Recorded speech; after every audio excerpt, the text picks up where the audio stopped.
pagi semuanya. Di sini saya yang bernama Immanuel Daud C. Butar-Butar dengan NIM 205040201111135 ingin menyelesaikan tugas akhir dari praktikum sosiologi pertanian mengenai interaksi sosial yang ada di Desa Purwodadi. Di sini saya akan mewawancarai salah satu pekerja perkebunan kelapa sawit yang ada di Desa Purwodadi. Selamat pagi Bapak. Di sini saya ingin menyelesaikan tugas akhir dari praktikum sosiologi pertanian.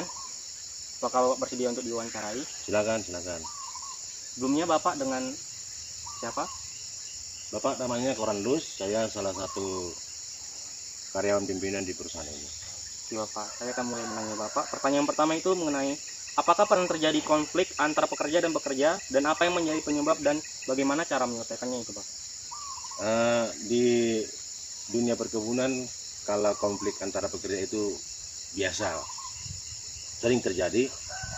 Itu mungkin ya penyebabnya mungkin ya salah satu daripada pola pikir daripada masing-masing oleh pekerja. Terkadang pekerja ini ada iri dengan sesama temannya, atau ada juga pekerja itu tidak peduli dengan lingkungan di tempat tinggalnya, sehingga pekerja yang lain terganggu, maka mereka sering terjadi pertikaian.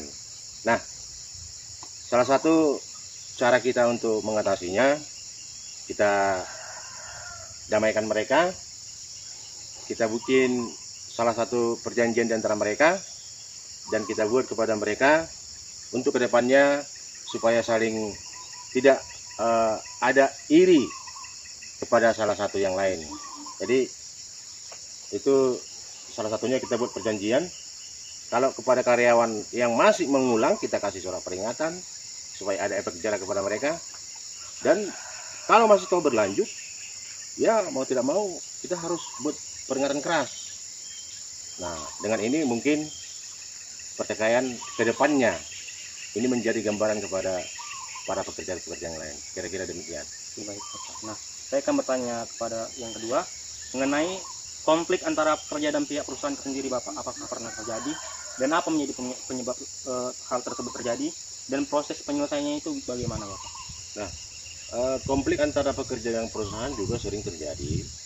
Itu salah satu penyebabnya ya namanya pekerja kan, ini harus diawasi oleh pihak-pihak instansi terkait seperti Dinas Sosial Tenaga Kerja. Nah, kenapa karyawan melaksanakan haknya supaya apa-apa yang menjadi hak-hak normatif mereka itu diberikan oleh perusahaan kepada mereka. Nah, terkadang begini, di satu perusahaan itu kan harus wajib ada serikat pekerja. Nah, serikat pekerja inilah yang menjadi wadah daripada para pekerja di sini. Jadi setiap rapat mereka ini akan melakukan yang namanya bipartit.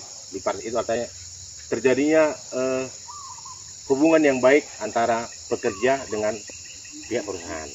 Nah, seringnya terjadi pertikaian antara pekerja dengan perusahaan itu kadang hanya hal sepele.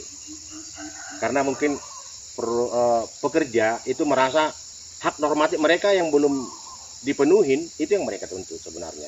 Jadi ya perusahaan kadang-kadang boleh dikatakan ya egois lah, mau menang sendiri.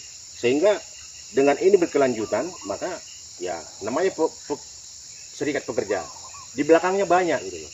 Maka sering ketika kewajiban mereka dilaksanakan, tapi begitu haknya mereka merasa terbodohi, disitulah terjadinya pertikaian antara pihak pekerja dengan pihak perusahaan.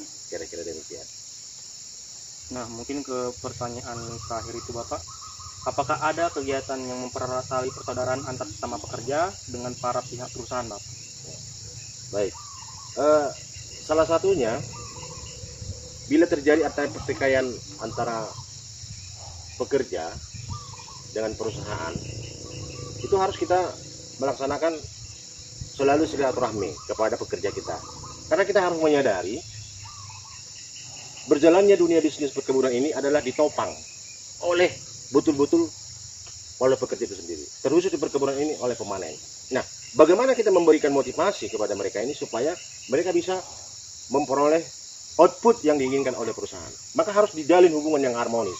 Contoh misalkan dilakukan silaturahmi per triwulan sekali gitu loh. Misalkan begitu triwulan kita dapat target atau budget yang ditentukan perusahaan, ya kita monggo dengan para pekerja duduk bersama, saling curhat apa kekurangan, apa yang harus diperbaiki. Nah, itu salah satu motivasi kepada para pekerja karena dia merasa diperhatikan. Nah, itu kuncinya di dalam bagaimana mengelola pekerja di salah satu perusahaan. Perhatikan pekerjanya, rasakan apa yang dia rasakan, maka dia pun merasa ada yang melindungi dia, ada kekuatan dia, sehingga apapun yang menjadi keinginan perusahaan yang akan dilaksanakan oleh pekerja itu sendiri bisa tercapai. Maka lakukan silaturahmi, lakukan pendekatan apa yang menjadi kekurangan-kekurangan di dalam lingkungan pekerjaan mereka. Misalkan ya terkadang seorang pimpinan manajer ya mungkin ada waktu yang harus dibuatnya, mungkin sekali sebulan terjun langsung ke camp-camp mereka, bertemu dengan para pekerja, ya duduk bareng bersama, curhat. Atau terkadang nanti dalam misalkan upacara-upacara kebesaran, contoh 17 Agustus kita lakukan dengan karyan bersama, melakukan kegiatan-kegiatan. Itu salah satu merupakan kegiatan bagaimana mempererat tali persaudaraan antara pekerja dengan perusahaan, sehingga apa yang menjadi misi dan visi perusahaan, tujuan perusahaan itu bisa tercapai. Kira-kira demikian. Terima kasih Bapak atas kesediaan Bapak untuk diwawancarai.